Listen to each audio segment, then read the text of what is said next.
kwa sababu mimi ndio ninogharamia timu na kila kitu. Kwa nini sione uchungu na timu yangu kitendo waliofanyiwa? Je, ni nani aliona haki ya refarii? Ni nani aliona matukio ya refarii?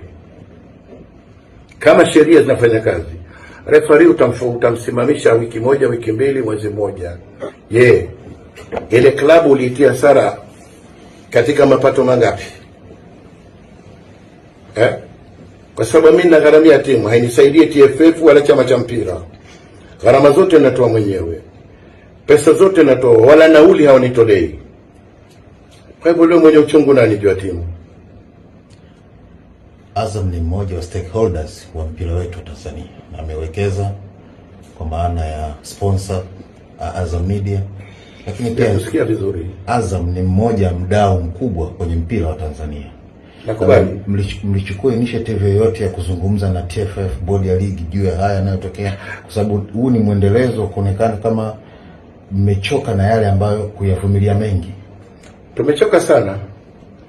Uendeshaji wa bodi ya ligi na uendeshaji wa TFF nimechoka nao. Kwa nini nie?